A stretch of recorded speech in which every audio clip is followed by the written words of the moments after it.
Bom, gente, muito boa tarde. É uma alegria para mim estar aqui com vocês, ter essa oportunidade de falar com líderes do nosso país, pessoas que querem refletir, pensar, reestruturar ideias.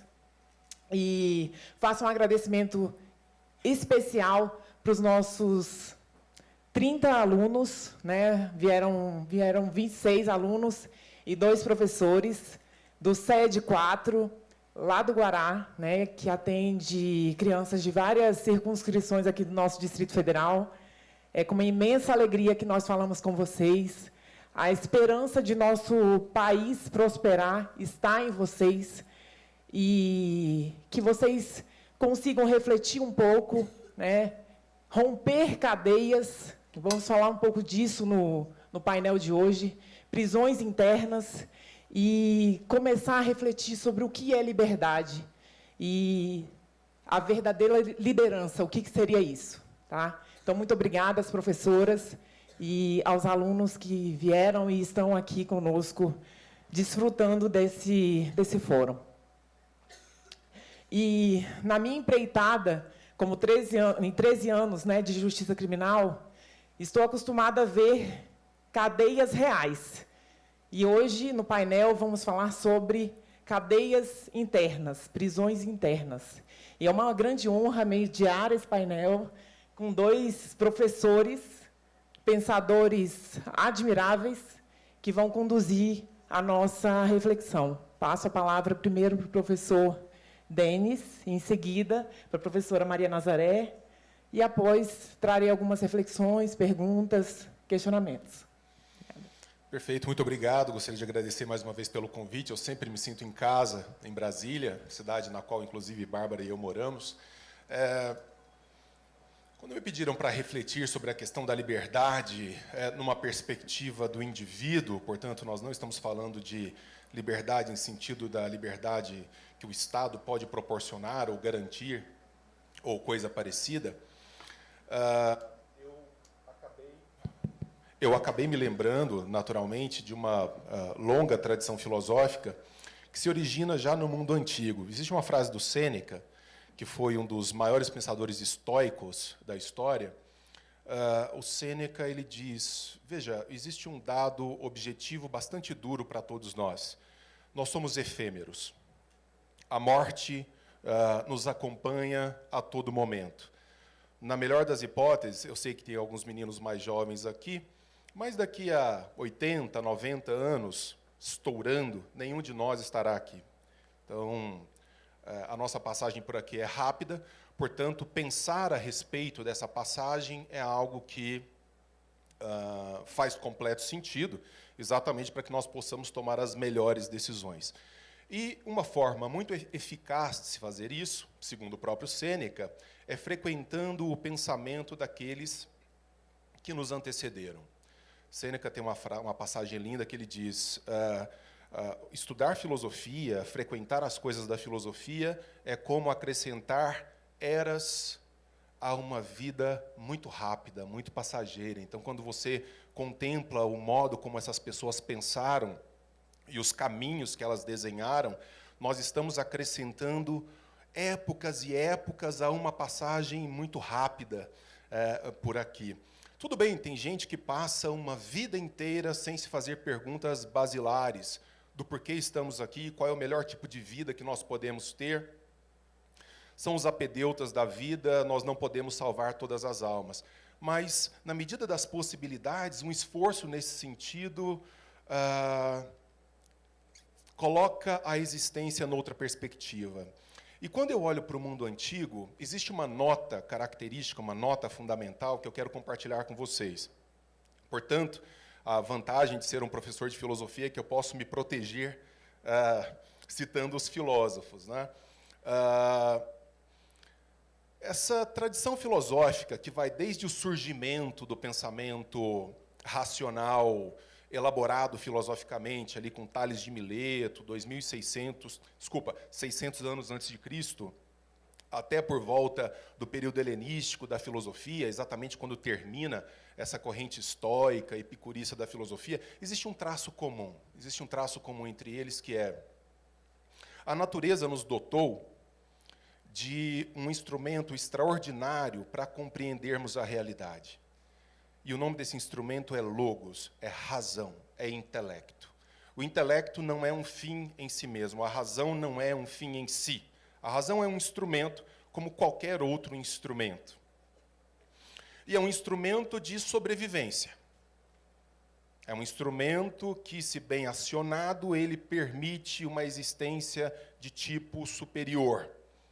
Abrir mão da razão para compreender as coisas é como abrir mão de uma presa para o leão, de uma garra para um urso, elementos essenciais para a sua existência.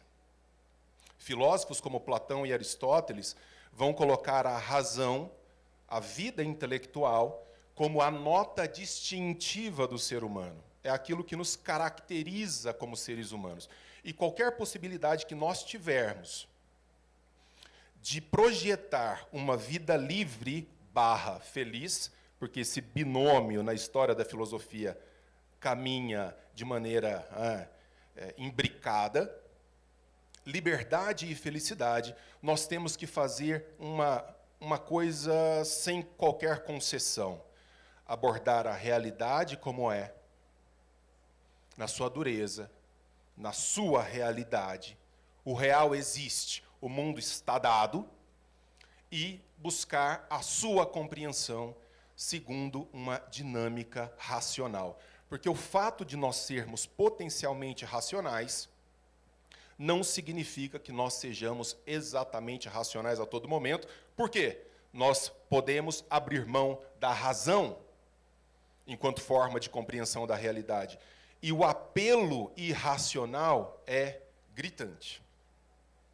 O apelo para olharmos a realidade não como é, e para olharmos a nós mesmos não como somos, mas como gostaríamos de nos ver, ou de ver essa realidade, esse apelo é muito forte, muito forte.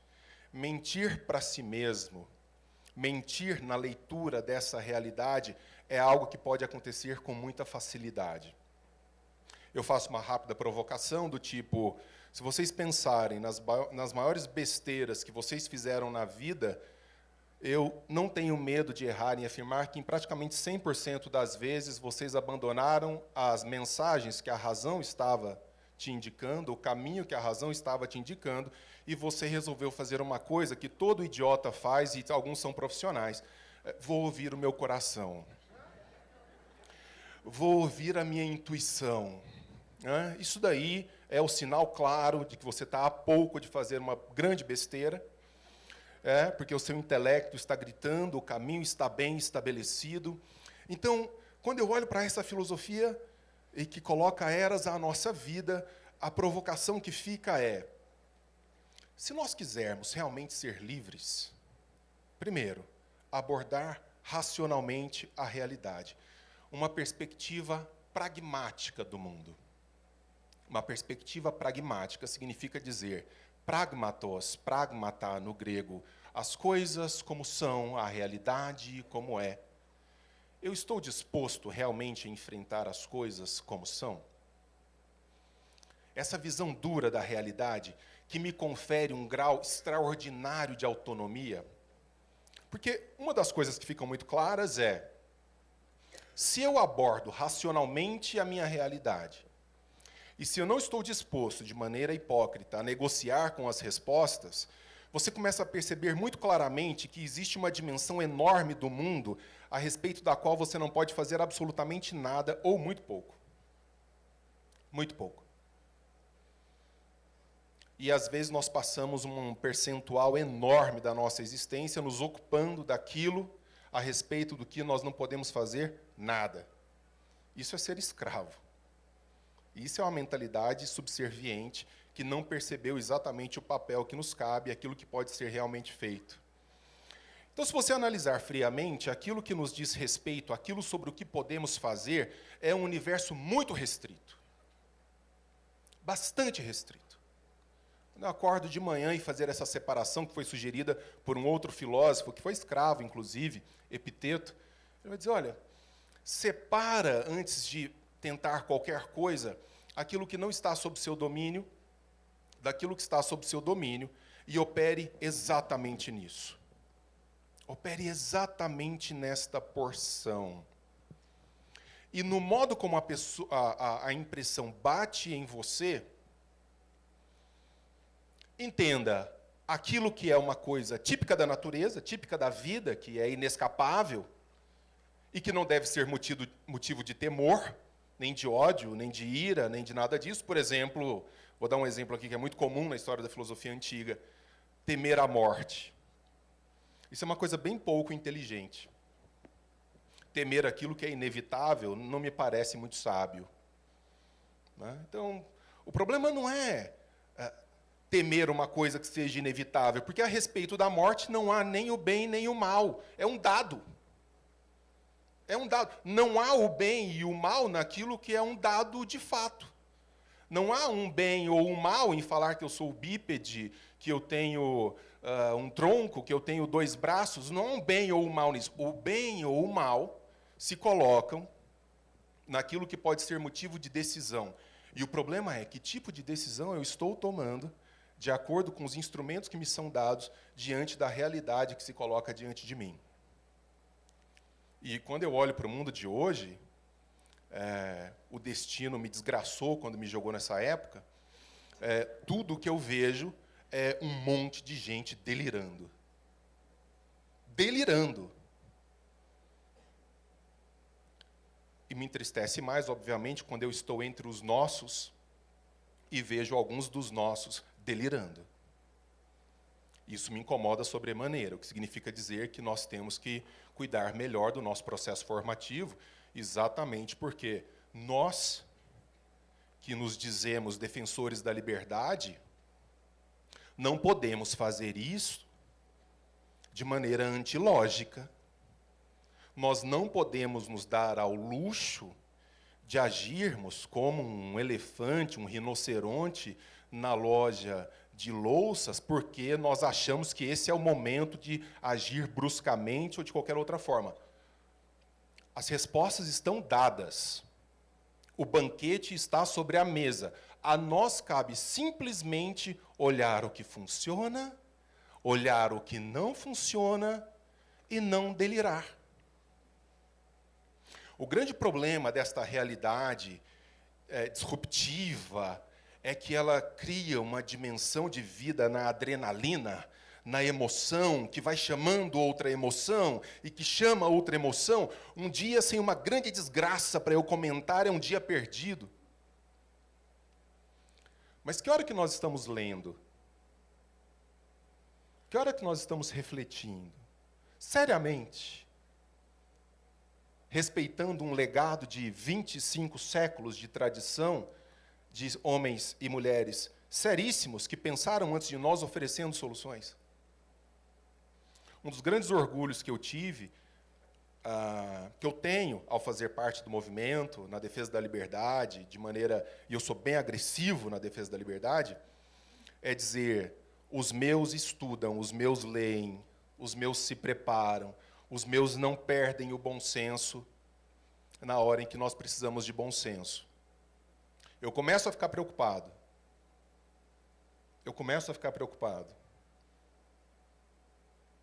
Projetos de poder vêm e vão. Princípios ficam. Princípios ficam.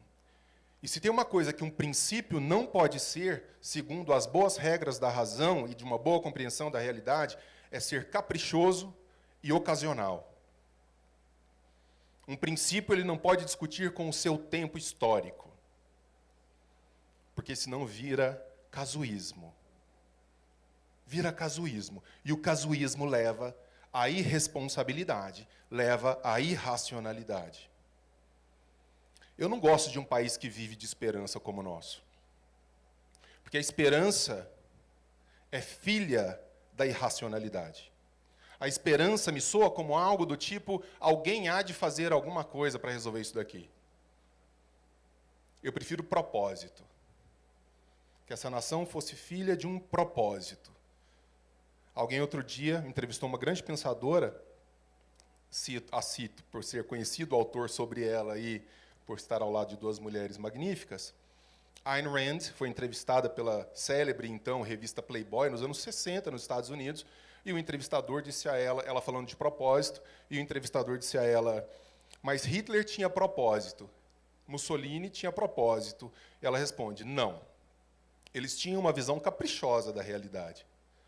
Um propósito racionalmente estabelecido, em primeiro lugar, nunca coloca o outro como um meio de realização de um fim que eu estabeleci para mim.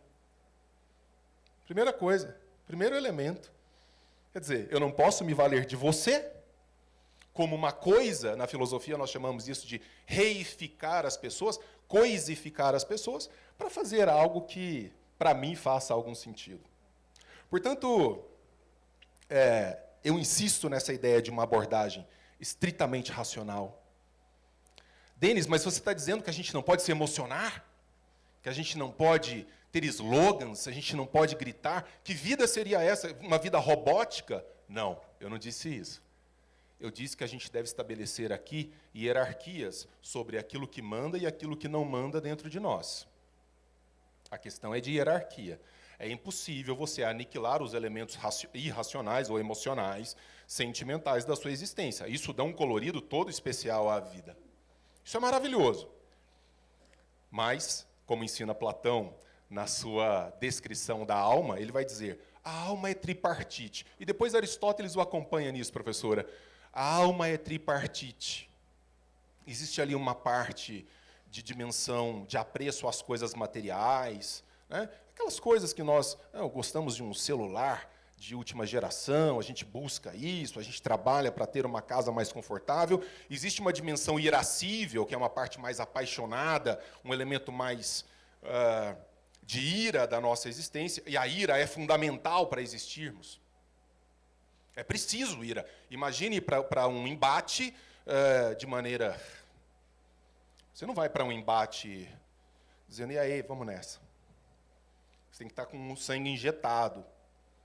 Mas o auriga dessa carruagem conduzida por esses dois cavalos é a razão. Se você se joga na mão da irascibilidade, ou se você se joga na mão da concupiscência, que são esses dois cavalos que nos afastam de uma vida racional, você começa a enfrentar problemas. Você está na mão de quem internamente?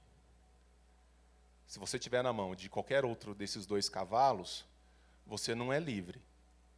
Você é um servo da pior estirpe, que é aquele que sequer reconhece a própria servidão.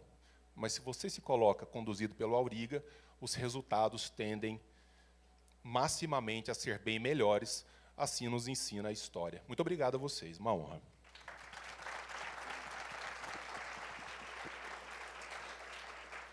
Muito obrigada, professor. Agora passo a palavra à professora Maria Nazaré, que com certeza trará reflexões riquíssimas sobre nossas prisões internas. Bom, funciona? Boa tarde a todos. Para mim é uma honra inestimável estar aqui presente, com um público tão seleto e também com palestrantes tão especiais. Eu me sinto muito, muito, muito honrada de estar aqui. E eu, pensando nesse tema das prisões internas, eu pensei em que nível se encontram essas prisões. Será que se encontram no nível da nossa sensibilidade, no nível da nossa imaginação, ou da nossa memória, ou da nossa preocupação em relação ao futuro? Será que se encontra num nível intelectual, num nível moral, ou em um nível ainda mais profundo que compromete todo o nosso ser?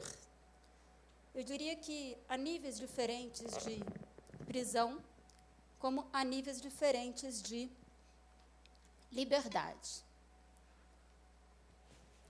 Opa, acho que é para frente que eu tenho que passar. Fiz alguma coisa errada. Para onde que passa aqui? Isso. Qual que eu tenho que apertar para o próximo? O do? Do meio. Do meio, beleza. Então, vamos olhar primeiro para a nossa sensibilidade, né? As coordenadas da realidade sensível. Todos nós estamos situados no tempo e no espaço. Neste tempo, e neste momento que nos tocou viver, neste lugar, né? A realidade física tem um antes e depois, né? Então, conhecemos essa realidade, isso que nos é dado, né, como lembrou o professor Denis, através dos nossos sentidos externos. E é interessante, eu coloquei a seta assim de baixo para cima, porque temos o conhecimento táctil, temos um conhecimento que acrescenta algo ao tato no paladar, um outro tipo de conhecimento olfativo, temos a audição e a visão, de baixo para cima. E também de baixo para cima, há um maior nível intelectivo nesses sentidos. Quero dizer, eu aprendo muito mais da realidade com a minha audição e com a minha visão do que com o meu tato. A tal ponto que Santo Tomás faz uma observação interessante. A beleza, propriamente, só diz respeito a esses sentidos mais intelectivos. Hoje teremos a experiência de uma bela audição, né? Tivemos a experiência, poucos minutos atrás, de uma bela paisagem, belos trabalhos artísticos. Mas não falamos isso em relação, por exemplo, ao tato ou mesmo ao paladar. Então, há sentidos que são mais intelectivos. Podemos estar presos, por exemplo, ao paladar. Há pessoas que estão aprisionadas por isso, por esse tipo de realidade ou qualquer outra, em nível meramente sensível. Mas, além desses sentidos externos, temos os nossos sentidos internos. A percepção, também chamada pelos antigos de sentido comum, que organiza todos os nossos sentidos. Em outro nível, a imaginação, a memória, que situa aquilo que a gente percebe no tempo, né, para trás, e a cogitativa, que nos permite avaliar, mas isso ainda no nível sensível, eu me refiro. Significa dizer que nós podemos estar, por exemplo, em autêntica briga com a nossa história. A gente não se reconcilia com o passado, e isso pode nos prender. Ou, pelo contrário, estamos sem coragem de enfrentar o futuro, estamos, assim, apenas avaliando, não tomamos decisões. Então, mesmo num nível sensível, nós podemos estar presos. Se a gente avança um pouquinho, e aqui eu me permito apresentar apenas um esquema singelo, apenas com fim didático, traçando uma linha pontilhada entre o que a gente poderia chamar de nível sensível e o nível intelectual e moral. E eu coloquei 1, 2, 3, também aqui de baixo para cima, recordando aquela ideia aristotélica de que não há nada na nossa inteligência que antes não tenha sido captado pelos nossos sentidos. Né? Nos abrimos à realidade exterior através desses sentidos externos, aos quais eu me referi, tato, paladar, olfato, audição e visão, mas subimos essa linha pontilhada, porque conhecemos também abstraindo, formando ideias, conceitos, e como lembrou o professor Denis, é a nossa orientação racional, é o que nos distingue essa linha pontilhada do universo meramente sensível animal para o universo intelectual e moral. E é precisamente porque nós podemos compreender, podemos abstrair, podemos formar ideias, é que nós podemos decidir. Se não houvesse esse nível intelectual, também não haveria esse nível moral. Porém, nada é simples quando se trata de ser humano. Por quê? Porque temos tendências, apetites, precisamente estes aos quais se referiu o professor Denis, esse impulso, né, de ira, que dá origem a esse termo, um apetite, uma tendência, uma inclinação, aquilo que é árduo, mas, de alguma maneira, ou a gente ataca o mal ou a gente resiste. Né? E, do mesmo modo, nós sentimos inclinação, afeto, buscamos aquilo que nos conforta, que nos deleita, o apetite concupiscível. E podemos também não conseguir dominá-los. Né? E é interessante porque as virtudes, hoje mencionadas também pelo ministro Ives, na sua palestra, são importantes para os juízes e também para todos nós, a partir dos 12 anos, pelo menos, ou antes. Né? Desde a idade da razão, ao menos, já podemos tentar, né, de alguma maneira, trabalhar o nosso intelecto e a nossa vontade para nos aperfeiçoarmos. Isso é lindo. Por quê? Porque há muito que nós recebemos A gente recebeu uma carga genética, uma tradição cultural, não escolhemos o idioma nativo. Há muito que foi recebido, que não é objeto da nossa escolha. Mas há muito que, sim, é objeto das nossas decisões. Podemos ser, de algum modo, melhores. Podemos aperfeiçoar o mundo, por exemplo, com a arte. O que é a arte, senão essa capacidade humana de aperfeiçoar o mundo que já é em si tão belo, tão maravilhoso? Temos um poder incrível, com as nossas capacidades intelectuais e morais, para bem ou para mal. E podemos dominar esses apetites, com a nossa razão. Isso é uma ideia já, como também lembrou o professor Denis, já Platão identificou. O apetite irascível, o apetite concupiscível, a necessidade de aperfeiçoar a inteligência, a gente aperfeiçoa com a prudência, com o saber escolher os meios adequados para um determinado fim. A vontade, com a virtude da justiça, sabendo dar a cada um aquilo que lhe é devido. O apetite irascível, com a virtude da fortaleza ou coragem, essa capacidade de enfrentar obstáculos e de resistir às dificuldades com a paciência, com a perseverança. E o apetite concupiscível, com a moderação, a temperança, o equilíbrio, a elegância, a gente poderia dizer. Tudo isso integra a perfeição humana, mas não é algo dado, é algo que nós precisamos construir. E aí a gente tem um problema. Por quê? Porque a gente é, em grande parte, aquilo que a gente quiser ser. Eu sou, em grande parte, aquilo que eu quis ser, a partir das escolhas que eu tomei. Porém, não é fácil escolher. É necessária coragem, é necessário elementos. Por quê? Porque se a gente não tem uma formação adequada intelectual, eventualmente eu vou ter mais dificuldades para determinadas escolhas. Eu me lembro que, quando eu prestei vestibular, há muitas décadas, havia lá um caderninho ainda escrito da FUVEST, e tinha lá mais de 80 opções. Só de engenharia, eu acho que tinha uns 15 tipos de engenharia, e isso há tantos anos atrás. Você é livre, escolhe aí o curso que você quer, mas eu não faço ideia do que indica cada uma dessas opções. Eu não sei qual é o conteúdo. Você é totalmente livre, marca o que você quiser. Então, existe um nível de liberdade que é mais ou menos essa. A gente escolhe, mas não tem em vista um fim muito claro. Então, a gente precisa aprofundar um pouco. Que liberdade é essa? Será que é simplesmente escolher isto ou aquilo, marcar um X? Será que é o puro arbítrio, o puro capricho? Porque, atualmente, a gente pode dizer que, em certo sentido, ou em algum grau, a liberdade, às vezes, é compreendida como uma espécie assim, de espontaneidade. Eu sou livre, eu faço o que me der na telha, podemos dizer em linguagem coloquial. Então, a liberdade se entende, às vezes, como espontaneidade. Outras vezes, se entende como uma espécie de autonomia. Eu sou livre, eu decido, eu não tenho vínculos, eu sou autônomo, eu me dou a meu próprio nomos, a minha própria regra. Mas será que é isso também a liberdade? Será que alguém aqui é autônomo? Será que nós não temos dívidas com todos os que nos precederam, de quem a gente legou tudo que a gente é? Em grande parte, a nossa vida é recebida, e eu preciso aceitar isso. Então, a gente pode pensar em liberdade em 3 níveis, eu diria. Um nível, agora de cima para baixo.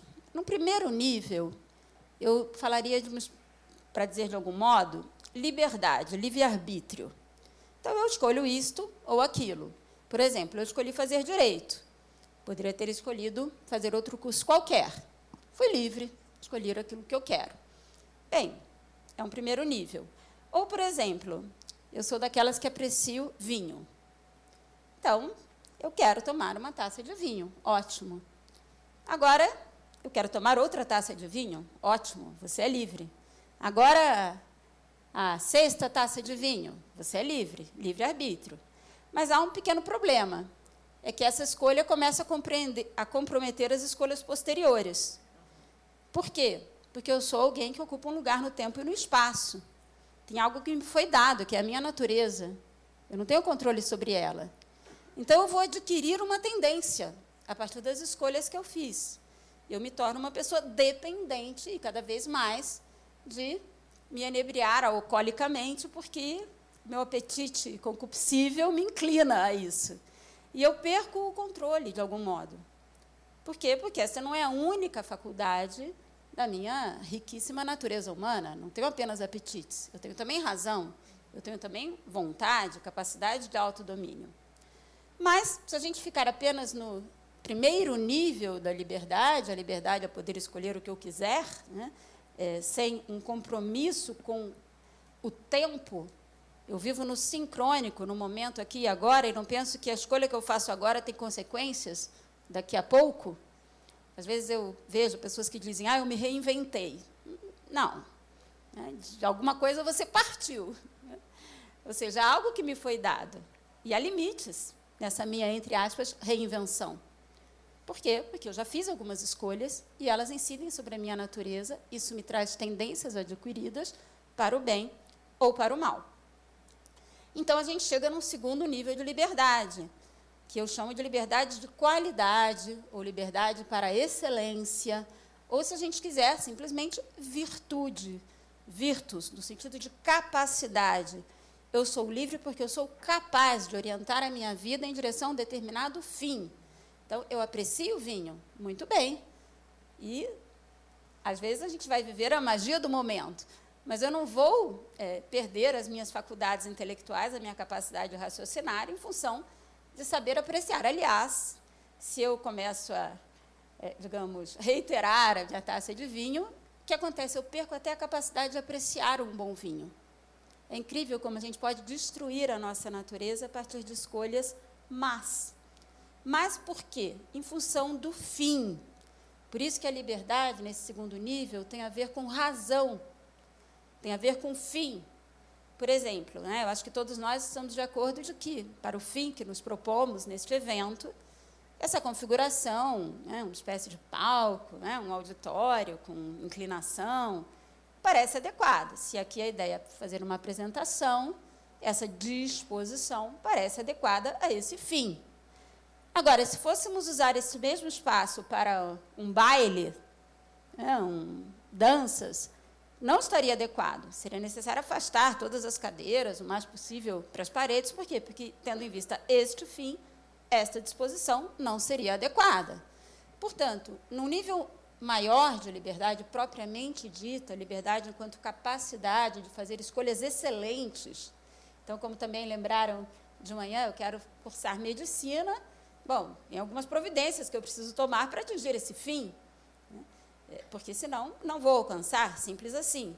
Então, eu vivo no sincrônico, eu faço essa escolha agora, mas eu penso no diacrônico. Por quê? Porque a minha vida é uma narrativa, é uma história.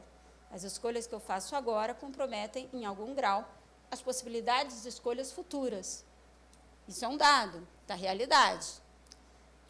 Então, podemos ser pessoas mais virtuosas, mais capazes, mais fortes, mais pacientes, mais perseverantes, que desenvolveram determinados hábitos intelectuais, o que não é fácil, isso exige um esforço, por exemplo, a precisão, o rigor, a humildade, a abertura mental. Tudo isso são passos que precisam ser dados e é preciso treinar de algum modo, para que nós ganhemos mais musculatura, mais facilidade, mais disposição para agir bem. Portanto, há uma conquista, essa liberdade nesse segundo nível, que nos permite agir com vista de fins e aí orientar a nossa vida na direção que nos pareça melhor. Às vezes eu digo que o grande problema humano não é escolher entre o bem e o mal. Por quê? Porque a nossa natureza tende ao bem. É tipo plantinha, se orienta para a luz, fotossíntese, a gente quer o bem. A gente tende naturalmente ao bem. Mas qual é o problema? É que o nosso problema não é tender ao bem, é escolher o que é melhor. Então, embora o vinho seja um bem, e para mim, um bem de grande valor, eu preciso escolher o que é melhor em alguns momentos. Ele não deixa de ser um bem porque eu estou viciada, mas isso não me faz bem, porque há outras coisas melhores, além de curtir uma boa taça de vinho na vida, e a minha vida é mais do que isso. Então, a nossa questão é escolher o que é melhor. Bom, para escolher o que é melhor, eu preciso discernir, e para discernir, eu preciso pensar. Esse é o nosso grande desafio, pensar. Mas ainda há um outro nível de liberdade, que é o que mais me fascina, que é a liberdade de aceitar quem nós somos, a liberdade de aceitar aquilo que nos foi dado, a liberdade que é admitir que não existe uma pessoa isolada. Isso é uma ficção, isso é uma abstração. Nós não somos, eu diria, nós co-somos. Nossa liberdade, ela não existe, ela coexiste. É num nível em que eu digo assim, a liberdade não é algo que eu tenho, a liberdade é algo que eu sou. Eu sou capaz de me orientar, eu tenho uma percepção, digamos, um conhecimento que é mais, que é superior, inclusive, a um conhecimento meramente racional. Nada contra o conhecimento racional, mas ele não é o último. Eu, sinceramente, penso até que não seja o mais importante. Há muitas pessoas, como também foi aqui lembrado, que são muito eruditas, sabem muitas coisas, mas parece que não aceitam a sua realidade, a sua natureza humana, que, por definição, ela é aberta, ela coexiste. Então, o nosso maior dom é aceitar, é livremente aceitar a nossa existência e, a partir disso, nos doarmos, nos entregarmos. E aí a gente torna perfeitamente compatível a liberdade profunda com o compromisso. O compromisso não inibe a nossa liberdade. O que pode inibir a nossa liberdade é a qualidade dos compromissos que a gente assuma. Mas o comprometer-se, o entregar-se, o aceitar e doar-se, o amor, em última instância, é esse nível mais profundo da liberdade, onde a gente, às vezes, precisa superar aquilo que é da razão para acessar a verdade propriamente dita. Eu diria que muitas das decisões mais importantes e decisivas para a nossa vida não são fruto de muita análise de prós e contras, mas são frutos de um encontro e uma aceitação com a verdade última e íntima. E é nesse sentido que a liberdade ela é profundamente relacionada com o nosso próprio ser. E, no final das contas, nós somos mais do que aquilo que nós, eventualmente, façamos. Então, eu queria terminar com uma citação do Viktor Frankl, esse psiquiatra vienense que esteve no campo de concentração, né, que me parece muito lúcida. O ser humano sempre aponta e se dirige para algo que está além de si mesmo. O ser humano é mais do que a sua psique. Isso me ajuda a pensar assim, que nós não podemos também classificar as pessoas pelas escolhas que elas fizeram ou fazem, porque a pessoa é mais do que aquilo que ela faz. Ela é um ato de ser pessoal, livre. Ela merece todo o meu respeito. A gente é mais do que aquilo que a gente faz. A nossa liberdade é constitutiva ao nosso ser humano. O que se requer da pessoa não é aquilo que alguns filósofos existencialistas ensinam, ou seja, suportar a falta de sentido da vida. O que se propõe é, antes, suportar a incapacidade de captar, em termos racionais, o fato de que a vida tem um sentido incondicional. O logos é mais profundo do que a lógica. O que significa dizer? Que a verdade é maior do que aquilo que a nossa razão é capaz de, digamos, circunscrever. Precisamos ter essa abertura existencial, a verdade que está além de nós mesmos. E essa é a profunda liberdade de aceitar a vida e se entregar. Muito obrigada.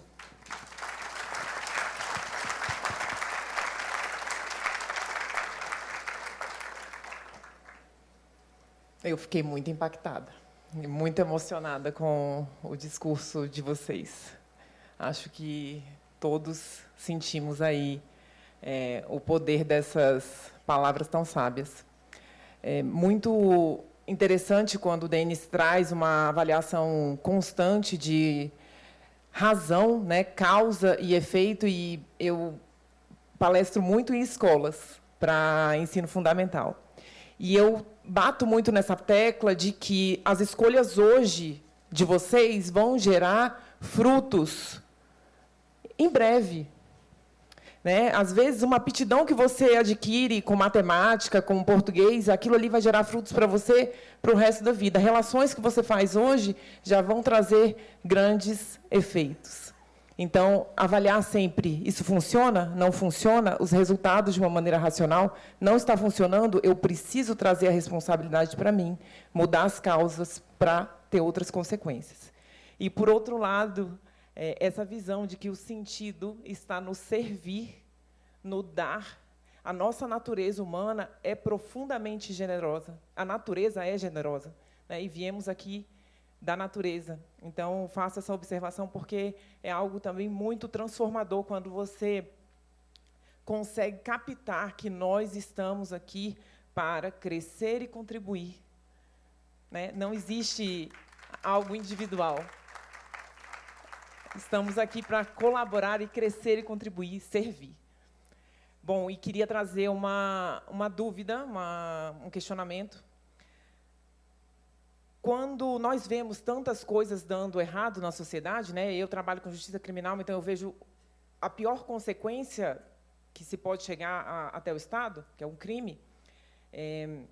Eu queria que vocês falassem um pouco o que realmente impede aquela pessoa de tomar decisões mais livres e acertadas, ainda que saibam que aquilo ali vai gerar consequências. Ainda que eu saiba que beber as 6 taças vão me gerar, né, o torpor enfim, posso ficar violento e posso cometer um crime. E mesmo assim, como que a pessoa ela consegue, né, romper aquilo ali?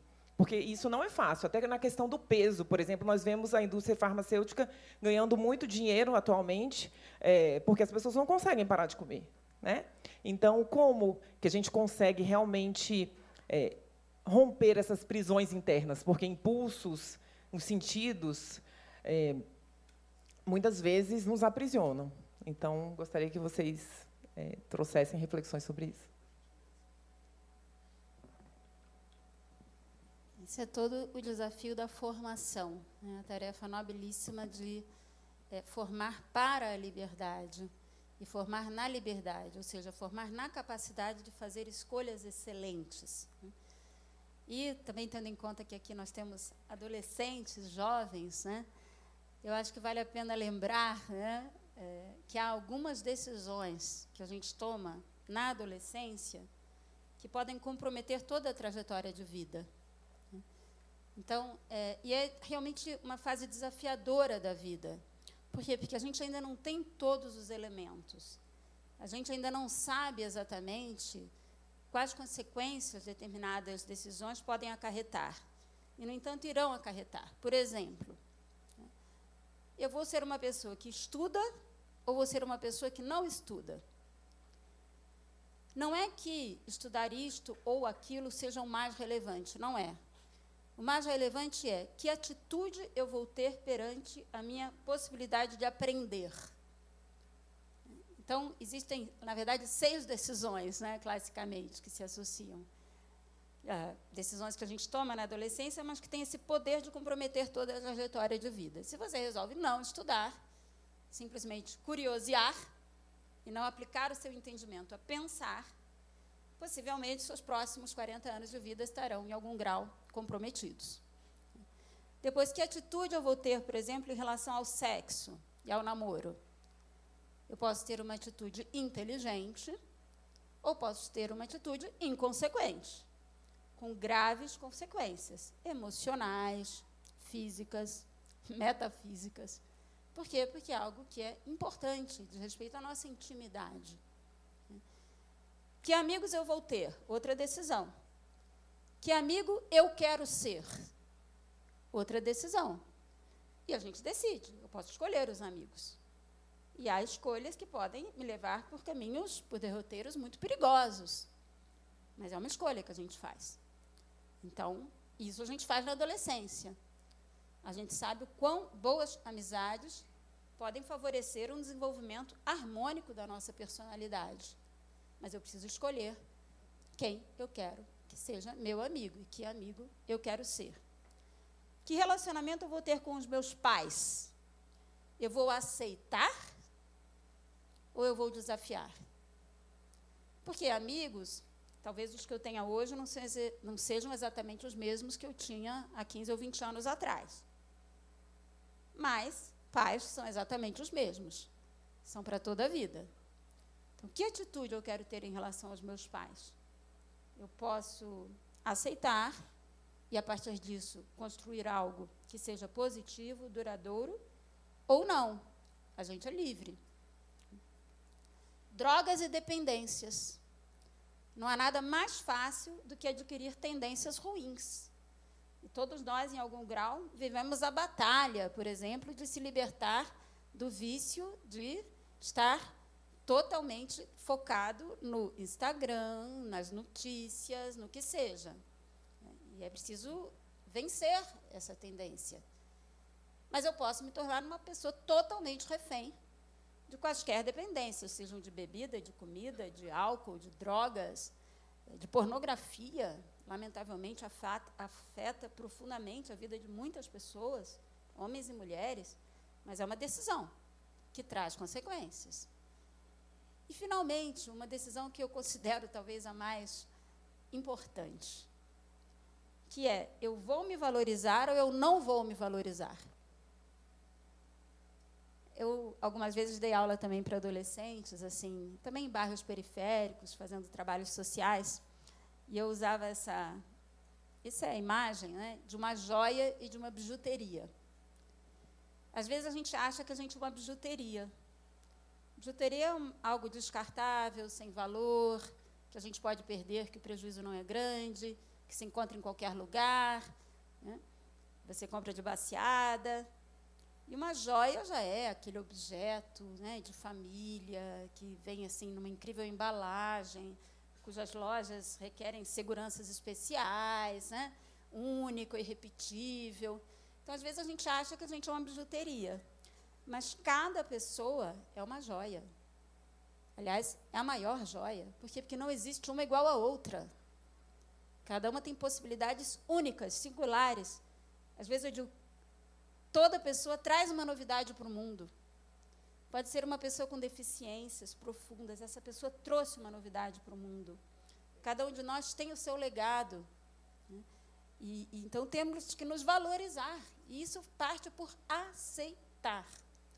Então, se eu tivesse que dizer algo, eu diria: a maior liberdade é aceitar.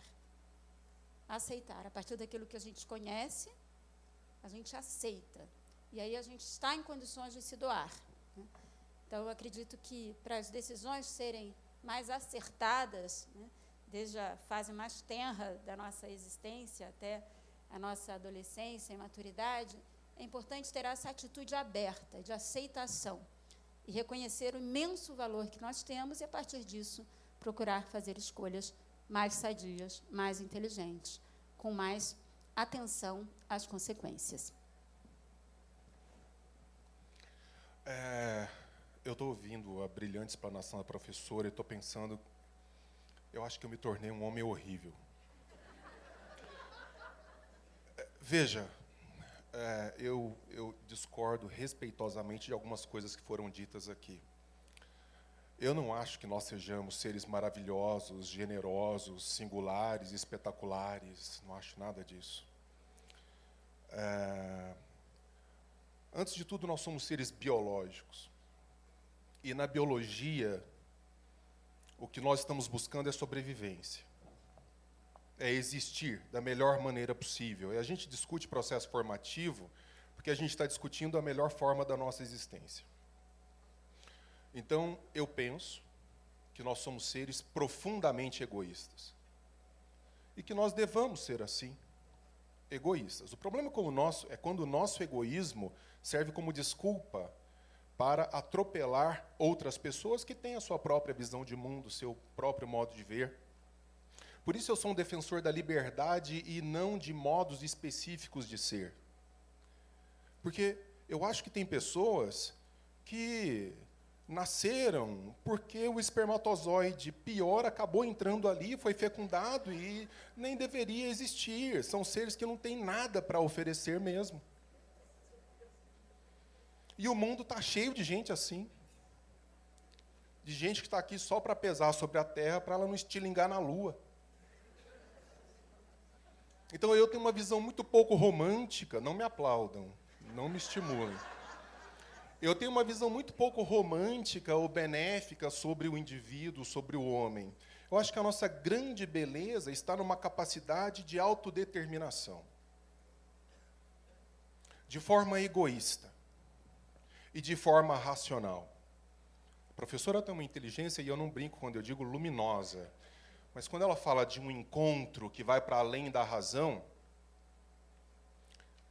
eu tenho muito problema em sair de casa com gente tendo seus encontros metafísicos por aí, querendo enfiar esses encontros em mim. Eu tenho muito problema com relação a isso.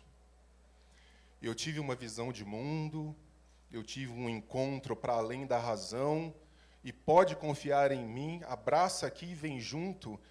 Isso justificou os maiores derramamentos de sangue da história. Eu gosto de gente que me apresenta os porquês, os fundamentos, o caminho que está estabelecido, e por que ele é melhor do que os outros que estão estabelecidos.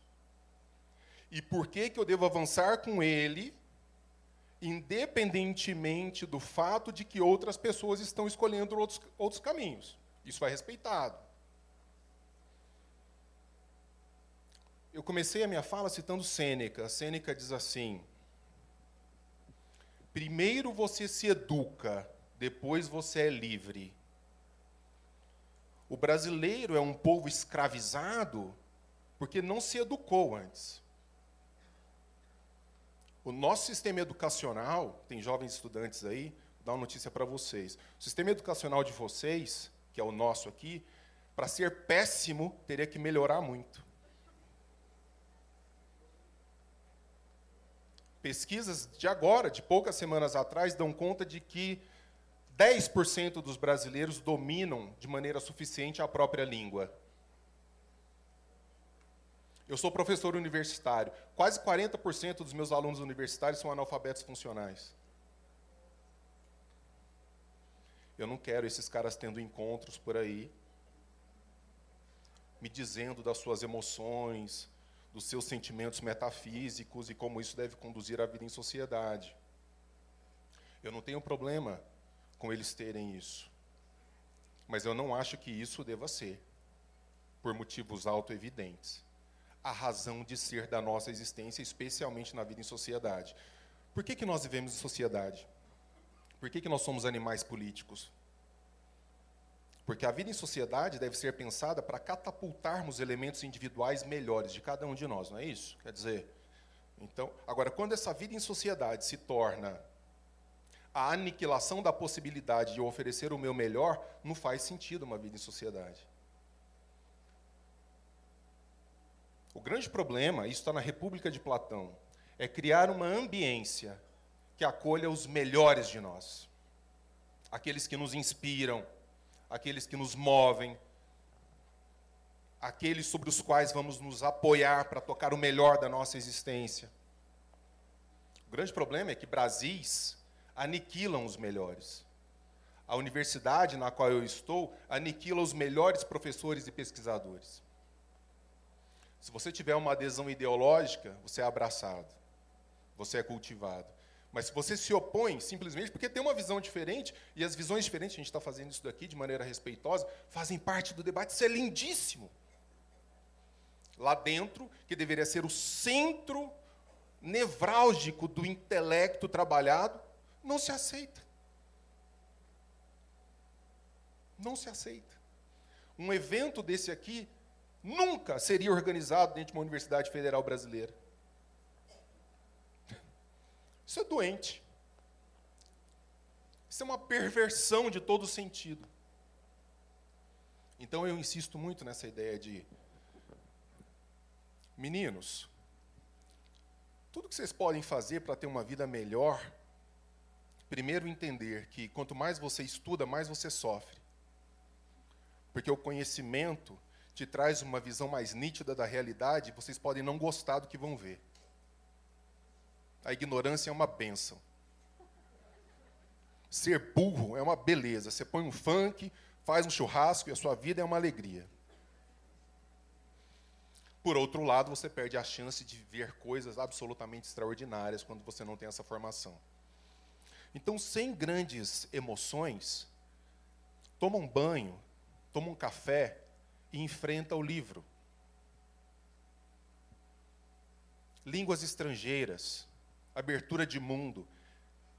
Ah, porque o seu país, os caras mal falam português, você tem que falar no mínimo 3, 4 idiomas. Isso é questão de vergonha na cara, de brio, de respeito a uma longa tradição que nos trouxe até aqui, de grandes pensadores, de grandes intelectuais, de gente séria. Para de ficar dando refresh em página de internet o dia inteiro atrás da próxima desgraça. Amanhã vai ter outra.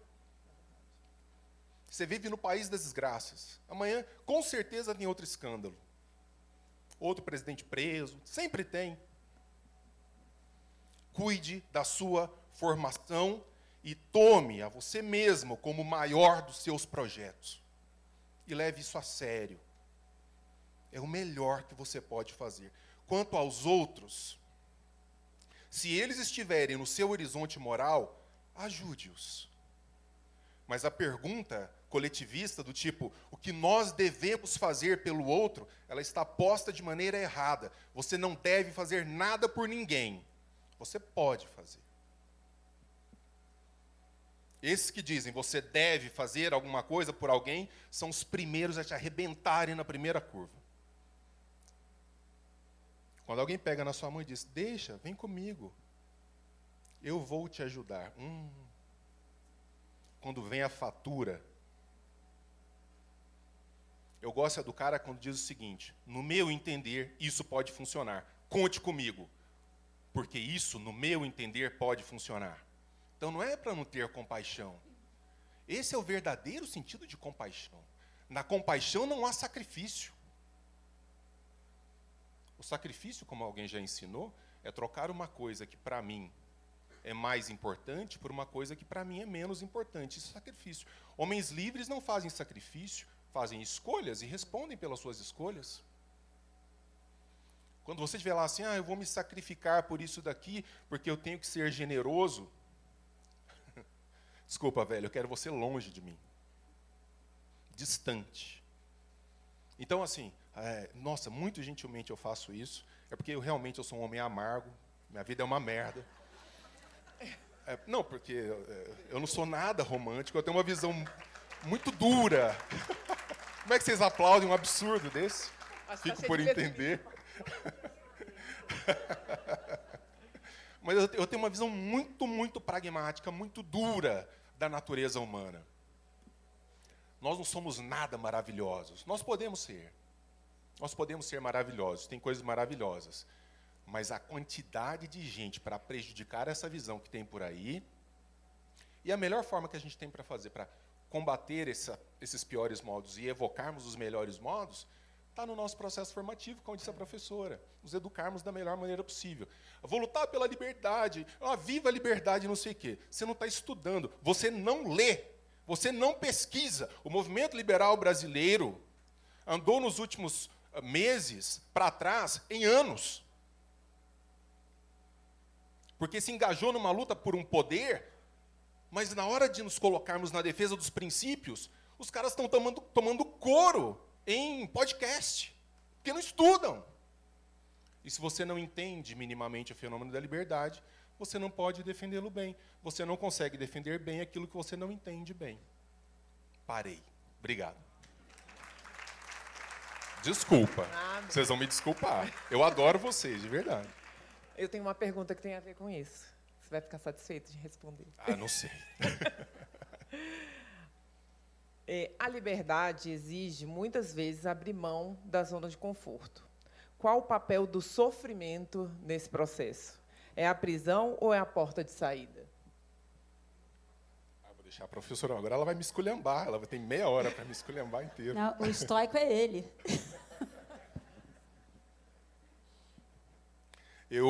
Quando penso em sofrimento, a professora comentou os estoicos, existe uma máxima estoica que é amor fati.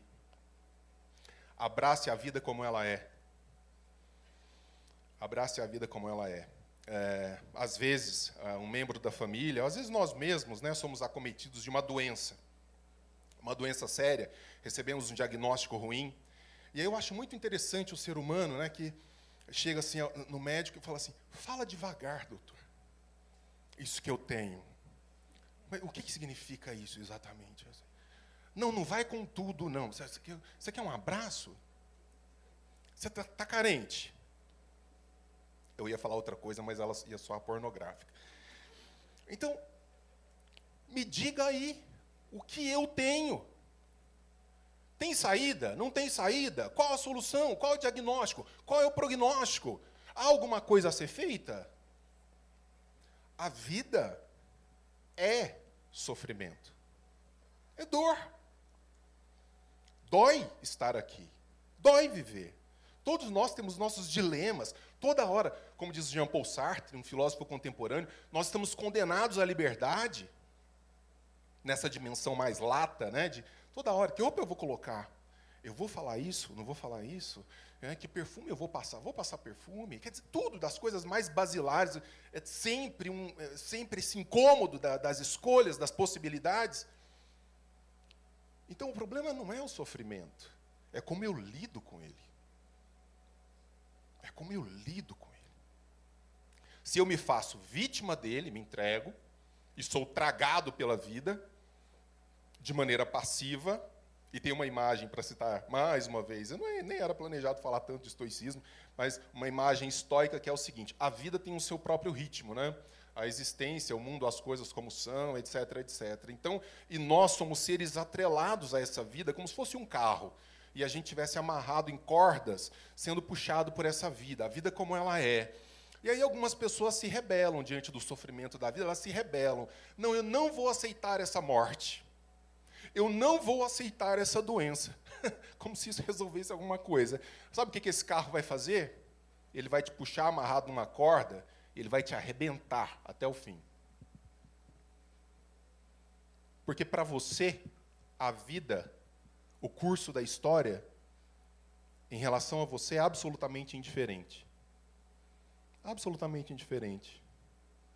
Vai em qualquer sala aí de ex-presidente não sei o quê, ex-síndico, ex-diretor, está tudo lá, aquele bando de foto,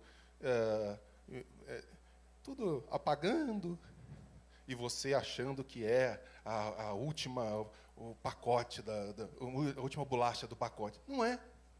Não é, não. Agora, nós podemos fazer dessa passagem coisas bem interessantes, bem bonitas, deixar um legado muito legal. Desde que isso seja importante para nós. O cara tem que ter o direito de ser idiota e não fazer nada que preste. Não vai escrever um livro porque nem lê um livro. Mal consegue levar a comida na própria boca. E aí vai fazer o quê? Vai falar que esse é um genial? Não, não é. Eu sou importante por ter nascido? Ah, faz-me rir. Girinos nascem. Você não é importante por ter nascido, isso é uma questão biológica. Agora, você pode fazer disso um acontecimento extraordinário, mas para isso demanda um esforço. Então, pegue esse sofrimento, lida com ele da melhor maneira possível, que não te paralise, e enfrente com o mínimo de dignidade. Eu acho que é isso que nos cabe. Porque o sofrimento não vai embora, não vai acabar. É a notícia que eu tenho para te dar hoje. Tô que tô. Vamos mais. De fato, eu concordo. Desculpa, eu vou embora. Eu, de fato, estou de acordo. O sofrimento é inerente à vida humana e tudo depende da forma como a gente lida com ele. Mas a forma como a gente lida com ele, e também com a ideia de sacrifício, em que sentido? No adiamento da gratificação em função de uma finalidade posterior. Quer dizer, existem sofrimentos passivos, que nós não escolhemos, que estão absolutamente fora do nosso controle. E nós precisamos aceitar e entender qual é o sentido. Exatamente o que Viktor Frankl nos ensinou, né? Que há um sentido na vida, né? E estamos em busca de sentido, como diz exatamente uma das suas obras mais famosas. Por outro lado, há sofrimentos que a gente se impõe em função de fins que nós qualificamos como bons. Então, por exemplo, o ideal de uma cultura ideal de um aprendizado, ou sermos atletas, ou sermos músicos, ou seja o que for. Então, nós nos impomos sofrimentos, algo que nos faz padecer no primeiro momento, porque eu tenho algo melhor depois. Mas eu tenho uma boa notícia.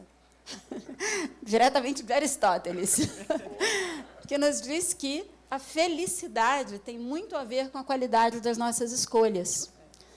Então, se a gente se deixa inclinar por essas satisfações meramente imediatas, esse nível meramente concupiscível, ou mesmo sentimentos irascíveis, descontrolados, né? E aí os estoicos têm muito a nos ensinar, né, sobre saber lidar com essas dificuldades de uma maneira inteligente, consequente, né? Então, a gente pode ter um nível de felicidade tão efêmera quanto esses impulsos. Ao passo que, se eu sou capaz de fazer escolhas melhores, escolhas superiores, se eu sou capaz, por exemplo, de comprometer a minha vida, seja em relação ao ideal profissional, político, familiar, social, o que seja, a boa ação traz consigo também uma felicidade, um nível de felicidade maior. Eterna? Não. Estou de acordo. Essa vida é transitória, a morte, inevitável, como lembrou o professor Denis. Então, a felicidade aqui sempre vai ser parcial, mas não necessariamente irreal. Ela é real, é compatível o sofrimento com a felicidade. Parece isso, digamos, uma heresia numa sociedade contemporânea que confunde liberdade com espontaneidade. Como assim? É possível padecer e ser feliz. É possível não padecer e ser profundamente infeliz. Os exemplos aqui sobrariam. Então, fazer boas escolhas é um caminho para uma felicidade, para uma eudaimonia que perdura, né? Por isso, eu, pessoalmente, tenho uma visão bastante otimista em relação à própria existência, em relação à própria vida, que me parece o maior dom que poderia ter sido me dado na ordem natural. Eu não mereci. A vida me foi dada, me foi oferecida. E é nesse sentido que existe a liberdade de aceitar. Mas não é suficiente. E essa liberdade transcendental não exclui, não diminui, de forma alguma, essa liberdade nesse segundo nível, que tem tudo a ver com a razão, com a ideia de fim, com as escolhas às quais eu tendo, né? E talvez nesse nível aí é o que está sob o maior controle. Então, vale a pena empenhar todos os esforços, né, para nos orientarmos a fins nobres. E, aliás, também lembrando Aristóteles, né, o fim da sociedade política é tornar os cidadãos nobres e capazes de nobres ações. E eu acho que é isso que nos motiva a estarmos aqui hoje. Muito obrigada.